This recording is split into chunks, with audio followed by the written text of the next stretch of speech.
Boa noite, pessoal. Tudo bem? Espero que todos estejam bem aí.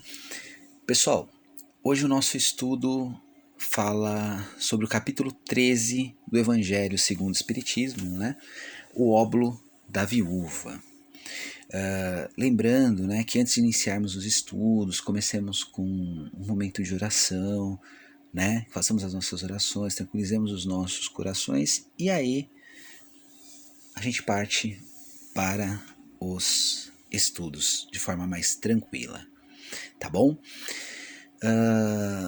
Esse capítulo, antes de falar do óbolo da viúva, esse capítulo ele inicia, se vocês forem lá no Evangelho, com um trecho do Novo Testamento que fala sobre que a mão direita não saiba o que a esquerda faz ou fez, né?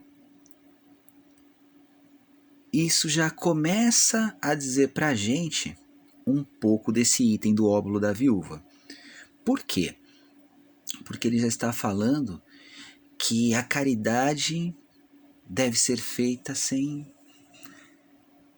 ser demonstrada para os outros, sem nem mesmo ser tão reconhecida por nós mesmos que fizemos, né? Tá certo? Mas vamos entender o item lá, o óbolo da viúva, né? É uma das passagens do Evangelho que eu mais, assim, que eu gosto muito na realidade, né? Diz assim: estando Jesus sentado de frente ao gasofilácio, estava lá Jesus com os apóstolos, tá? Gasofilácio era o local do templo onde as pessoas entregavam as oferendas, as doações, certo? E aí a gente pode pensar nesse item sobre doações materiais, que é o que ele mostra ali, mas sobre o que nós estamos entregando no nosso dia a dia, tá bom? A observar de que modo o povo lançava ali o dinheiro, viu que muitas pessoas ricas o deitavam em abundância. Um monte de dinheiro, moeda de ouro, tal, né? Nisso veio também uma pobre viúva, que apenas deitou duas pequenas moedas do valor de 10 centavos cada uma. Perto daquela grana toda que os ricos, aspas, né, ali estavam colocando, era pouquíssimo aos nossos olhos. Chamando então seus discípulos, disse-lhes: em verdade vos digo que esta pobre viúva deu muito mais do que todos os que antes puseram suas dádivas no gasofilácio. Pois que todos os outros deram do que lhes abunda, ou seja, do que está sobrando, ao passo que ela deu do que lhe faz falta. Entende isso? Isso é muito importante. Ela deu do que lhe faz falta. Nós vamos jogar isso para a matéria e nós vamos jogar isso para um plano maior, tá? Para o espiritual. Deu mesmo tudo o que tinha para o seu sustento. Essa é a passagem. Já requer uma análise, né? Jesus olha um monte de gente doando muitas moedas, até se mostrando doando essas moedas, mas era supérfluo, não ia fazer diferença alguma para eles. Você vai falar assim, mas é melhor do que aquele que, né, tem muito e não doa nada ainda, esconde, ainda quer tomar dos outros. Claro, claro que sim, mas não é disso que a gente quer falar, a gente quer falar da caridade, né? E qual é essa verdadeira caridade? É isso que a gente vai discutir. Não só com dinheiro, mas principalmente com os nossos sentimentos e com a nossa atitude. Mas vamos em frente. Opa, passei. Continuando lá, né, nas explicações dos espíritos, nesse mesmo item, fala assim, ó. Muita gente deplora não poder fazer todo o bem que desejaria, por falta de recursos suficientes. E, se desejam possuir riquezas, dizem para lhe dar boa aplicação. Olha aí uma hora que pega. Não, eu queria ter mais possibilidades, que eu ia ajudar tanta gente, não sei o quê. Peraí, o que você está fazendo com aquilo que Deus tem te dado? Será que em silêncio você está dividindo com aquele que precisa um pouco mais? E eu não estou falando só do dinheiro, eu não estou falando só da comida. É sem dúvida louvável a intenção e pode até, em alguns casos, né, ser sincera. Percebeu? Pode. Mas às vezes não é sincera aos olhos dos outros ali, só para enganar o outro, que são as máscaras que às vezes a gente coloca, né? E não está enganando nem a si mesmo, nem a Deus. E às vezes está nos enganando mesmo. Por quê? Porque às vezes eu estou querendo maiores possibilidades, estou falando, não, é para ajudar o próximo, é para ajudar o próximo, sendo que nem com aquelas que eu tenho, eu estou fazendo isso.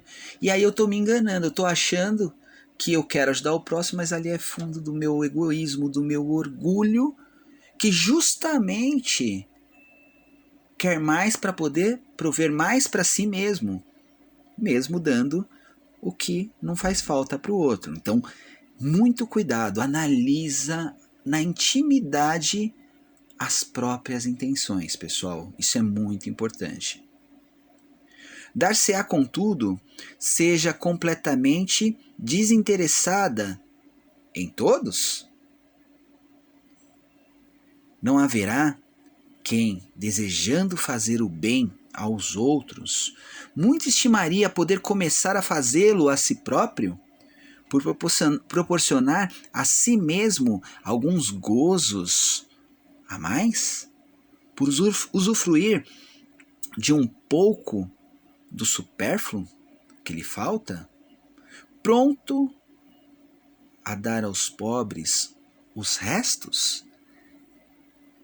Se a gente joga para a questão da grana, fica fácil ver. E se a gente joga para questões de cunho moral?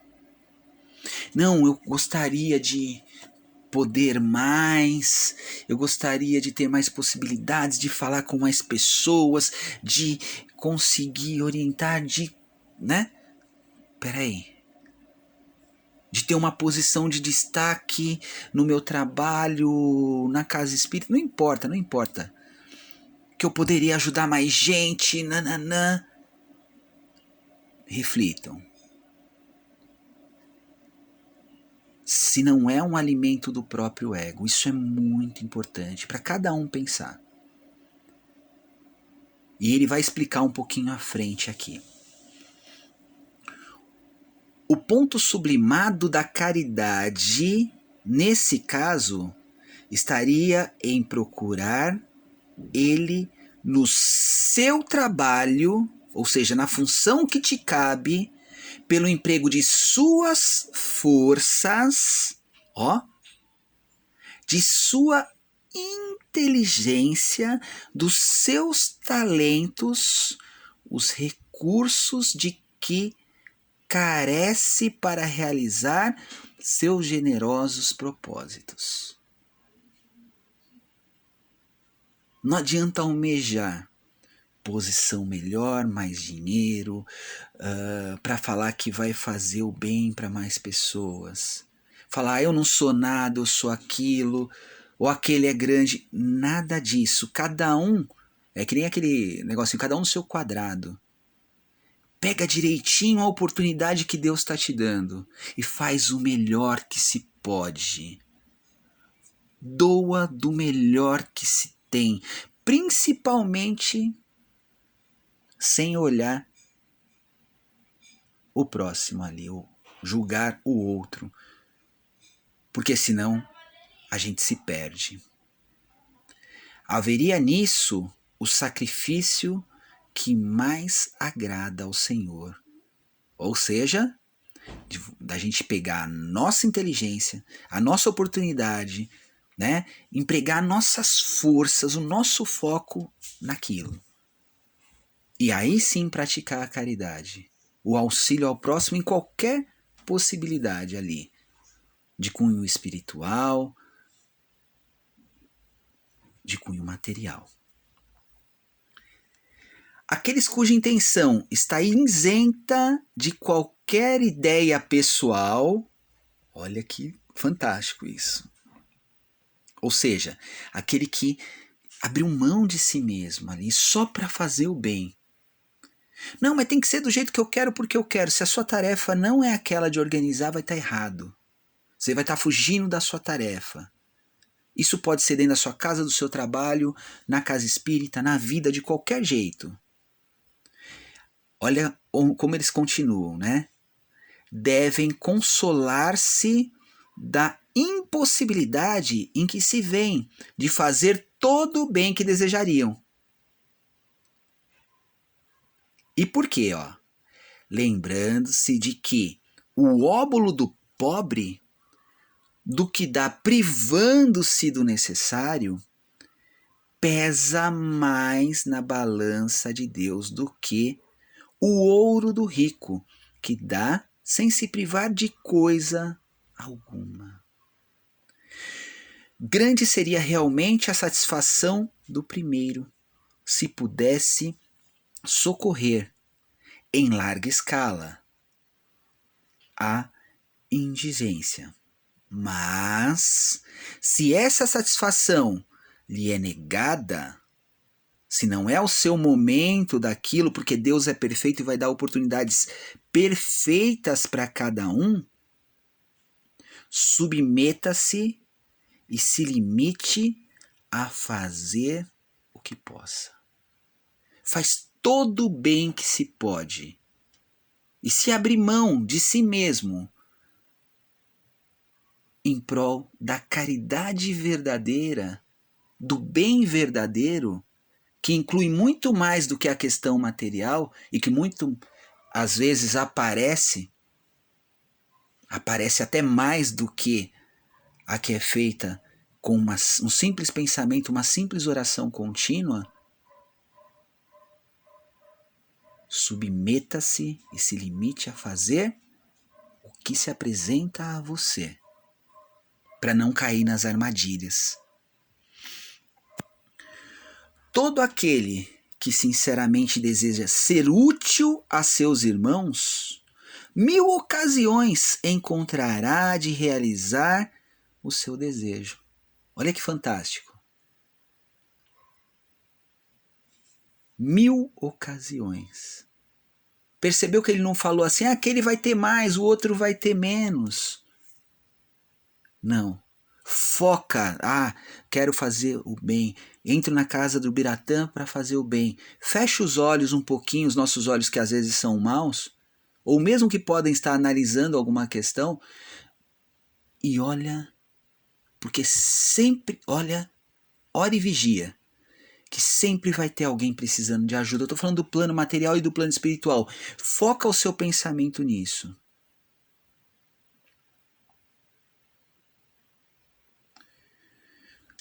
Procura-se e elas se lhe depararão. Se não for de um modo, será de outro, porque ninguém aqui, no pleno gozo de suas faculdades, não possa prestar um serviço qualquer. Ou seja, todos somos aptos a fazermos o bem. Nem maior nem menor do que o outro. Mas aproveitemos todas as nossas forças no foco correto daquilo que a gente foi fazer, que é a oportunidade que nos cabe. Prodigalizar um consolo, minorar um sofrimento físico ou moral, fazer um esforço útil. Pessoal, só finalizando esse trecho do Evangelho, Jesus dá o exemplo, né, material ali daquela senhora que, poxa, você imagina nessa época o quanto era difícil ser mulher e o quanto era difícil ser uma mulher viúva. E ela dá até do que ela não tem, demonstrando a sua fé, a sua confiança em Deus e no porvir. Quando a gente fala da caridade material, a gente consegue ver e às vezes até medir um pouquinho, mas a gente mede com os nossos olhos. Porque mais dá aquele que menos tem possibilidade. E aí a gente não consegue medir. Uma moeda de 1 pode equivaler ao outro ter que dar 1000 moedas. A gente não sabe o peso de cada um, só quem sabe medir isso é Deus. Mas a gente já traz dentro da gente, também nas nossas consciências, né, na consciência de cada um, as leis morais, e dá para analisar um pouquinho lá dentro e conhecer a gente mesmo e saber o real motivo pelo qual a gente está fazendo as coisas. Não se enganar, é importante não se enganar agora, porque um pouco à frente todas as verdades aparecem. Mas vamos jogar um pouquinho para nossa casa ali, para nossa família. Será que eu estou sempre, no máximo que eu posso, com a minha pequenez, focado ali, no auxílio àquelas pessoas que estão ali dentro da minha casa? E esse auxílio pode ser um carinho, um agrado, um abraço, mas pode também ser chamando a responsabilidade. Pode sim. O frufrufru não funciona o tempo inteiro, não. Com verdade, com carinho, com amor, perfeito. Será que quando eu adentro a casa espírita, a casa de Ubiratã, será que o meu foco está 100%, se eu estou na escola, em aprender para me melhorar, para realmente expandir essa doutrina que tem que começar dentro de nós, como as igrejas que Paulo falava que fundava, que era dentro dos corações? Dá uma analisada. Muito cuidado se estiver lá observando o outro, os erros do outro. Muito cuidado. É um caminho muito traiçoeiro para todos nós.